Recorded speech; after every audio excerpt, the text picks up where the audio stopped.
أعوذ بالله من الشيطان الرجيم بسم الله الرحمن الرحیم السلام علیکم ورحمۃ اللہ وبرکاتہ۔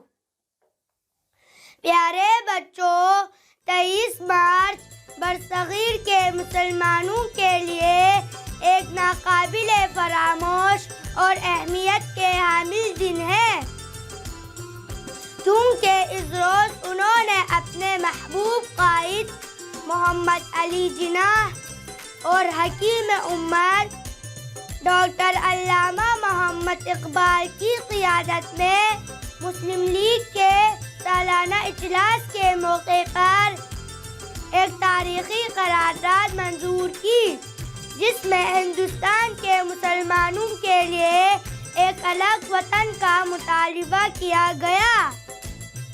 پیارے بچوں، 23 مارچ 1940 کو آل انڈیا مسلم لیگ کا سالانہ اجلاس منٹو پارک لاہور میں منعقد ہوا۔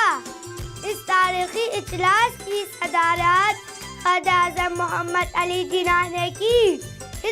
اس اجلاس میں پیش ہونے والی تاریخی قرارداد کی وجہ سے ہندوستان کے مسلمانوں میں ایک نیا جوش و ولولہ پیدا ہوا، جس کے نتیجے میں 7 سال کے قلیل عرصے میں پاکستان معرض وجود میں آ گیا۔ پیارے بچوں، آج الحمدللہ ہم ایک آزاد مملکت میں جی رہے ہیں، لیکن نااہل حکمرانوں کی وجہ سے یہ مملکت اقوام عالم میں وہ مقام حاصل نہ کر سکی جس کا خواب علامہ محمد اقبال اور قائد اعظم محمد علی جناح نے دیکھا تھا، مگر ہمیں امید ہے کہ ان کا خواب ایک نہ ایک دن ضرور شرمندہ تعبیر ہوگا۔ اب قرض سے ہم پر مٹی کا، اس دھرتی کا، اس منزل کا تقدیر کرے، تدبیر کرے، آؤ وطن تعمیر کرے۔